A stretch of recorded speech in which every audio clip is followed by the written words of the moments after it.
J'aimerais te demander, en toute franchise, Myriam, c'est quoi tu penses des hommes? Des... C'est une question large. Ben, écoute, moi, j'adore les hommes, là, tu sais. Puis je trouve que dans notre société actuelle, ce que je trouve triste au niveau du féminin, du masculin, tout ça, c'est que j'ai l'impression que les hommes deviennent de plus en plus dans leur énergie féminine et à l'inverse, les femmes sont de plus en plus dans leur énergie masculine. Puis, ben, je trouve ça dommage, tu sais, puis je sais pas qui est responsable, là, au final, de tout ça, mais, tu sais, l'essor, justement, de la femme au niveau de notre émancipation, d'avoir accès aux mêmes opportunités que les hommes au niveau du travail, tout ça. Je pense que ça l'a glissé certaines femmes beaucoup dans une énergie qui est plus masculine, donc de vouloir faire de l'argent, de travailler très fort, d'être performante et tout ça. Puis j'ai l'impression que ça se transpose à travers nos relations, tu sais, parce qu'une femme qui va travailler beaucoup, ben elle va vivre certains stress, puis peut-être va vouloir être plus leader à la maison ou être plus dans le contrôle ou quoi que ce soit. Puis je pense que ça vient affecter la polarité, tu sais, dans la dynamique, c'est ça, dans la relation. Dans le fond, si je peux bien résumer ce que tu dis, ou dis-moi si je suis totalement dans le champ, ce que je comprends de ton message, c'est que les hommes tirent de plus en plus vers la féminité, les femmes tirent de plus en plus vers la masculinité. Donc ça fait en sorte que nos dynamiques de couple deviennent de plus en plus frustrantes parce qu'on ne sait pas c'est quoi la place de l'homme et on ne sait pas c'est quoi la place de la femme dans un couple. Mais j'aimerais te demander, du haut de ton expérience, c'est quoi la place de l'homme dans un couple?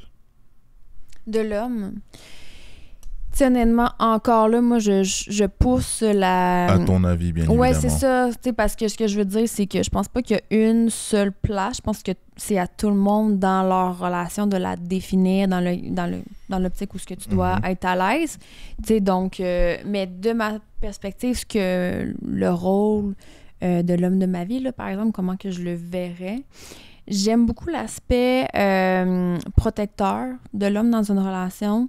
Le côté provider, puis aussi le leadership d'un homme, tu sais. Le leadership. Ouais, ce serait pas mal les trois aspects que je verrais, tu sais, que ce soit que l'homme, au niveau protection, c'est pas uniquement s'il y a quelqu'un qui essaie de rentrer par infraction, là, tu sais, oui, physiquement, mais aussi de veiller à ce que ta femme soit en sécurité, qu'elle soit à l'aise dans son environnement, tu sais, tout ça que je trouve vraiment important.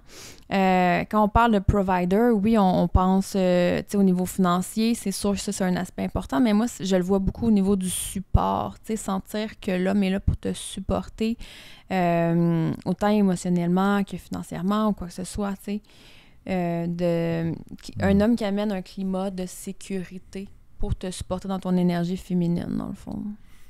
Disons que, là, tu as parlé de provider et moi, c'est une question que j'aime poser aussi, genre, tu dis que provide, c'est-à-dire pourvoir pour sa femme et sa famille, ce n'est pas seulement financier, ça peut être sur le plan du support, c'est vraiment une vision que j'adore.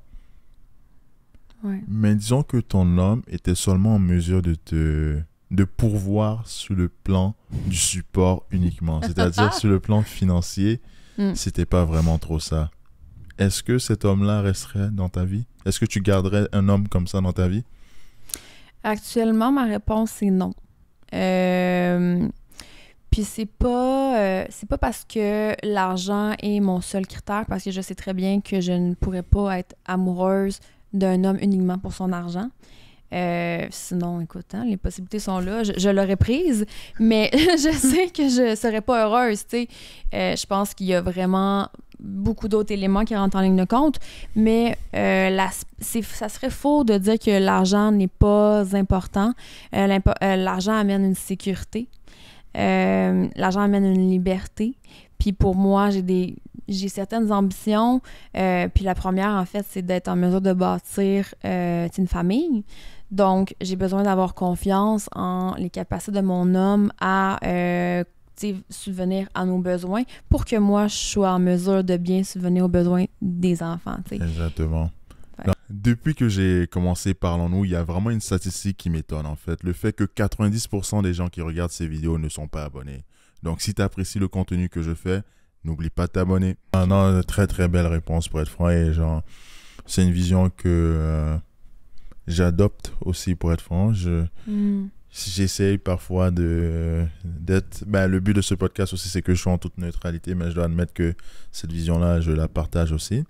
Mais comme j'aime faire aussi, apporter des arguments qui sont contraires à ce que je pense, j'aimerais te poser la question suivante, le curveball suivant, c'est-à-dire... En fait, non, c'est vraiment une question sur le plan de la curiosité. Pourquoi les femmes, alors, accordent une telle importance à l'argent? En fait, pourquoi vous accordez une telle importance aux moyens financiers de l'homme de votre vie? Ça mérite d'être demandé parce qu'il y a plusieurs hommes qui sont vraiment déçus de ne pas avoir certaines femmes qu'ils admirent, qui prendraient la lune pour ces femmes-là parce qu'ils ne sont pas capables de les soutenir financièrement. Pourquoi les femmes accordent une telle importance à la capacité financière des hommes? Pour ma part, c'est vraiment l'aspect de sécurité. C'est de me sentir en sécurité dans ma relation et ne pas me sentir en mode survie. Donc, dans l'optique où j'ai des enfants et que je sens qu'on va manquer d'argent, je trouverais ça dommage que les enfants écopent parce qu'ils ont une mère stressée de devoir aller travailler, tu sais, pour subvenir aux besoins. Puis je voudrais pas que ça impacte négativement la qualité de l'éducation que je peux donner à mes enfants, tu sais. Fait que pour moi, c'est vraiment l'aspect de sécurité, de me sentir sécure dans une relation avec un homme en qui je peux avoir confiance, que je sais qu'il va vraiment mettre les efforts justement pour être en mesure qu'on vive une vie qui est... C'est ça qui est... Confortable. Dans le confort, c'est ça. Mais, tu sais, après, je pense que il peut y avoir d'autres réponses à cette question-là, mais le principal, pour moi, ce serait ça, ouais. Non, je trouve que tu as très, très bien répondu, en fait.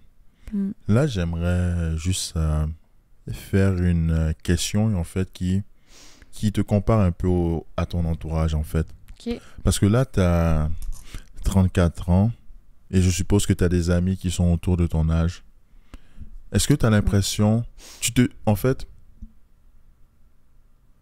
à ton avis, tu te situes comment par rapport à tes amis? C'est-à-dire, est-ce que tu te sens en avance, en arrière ou au même niveau de tes amis? C'est-à-dire sur le plan, en fait, de la vie. Est-ce que tu trouves que tu es dans une bonne position vis-à-vis de tes amis présentement?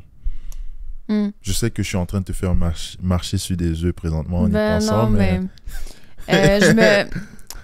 Je me compare pas dans le sens que tu sais, de quelle façon on peut vraiment définir... Parce que je suppose que certains de tes amis femmes doivent avoir déjà des enfants, des familles et tout. Tu te sens comment quand tu penses à ça et toi tu n'as malheureusement pas encore ça? Ben, tu sais, comment dire, j'ai confiance que c'est comme ça que ma vie devait se dérouler. Tu sais, peut-être que de cette perception-là, je peux avoir l'impression d'être un petit peu, d'avoir du retard sur elles parce que justement, elles ont fondé une famille, pas encore moi.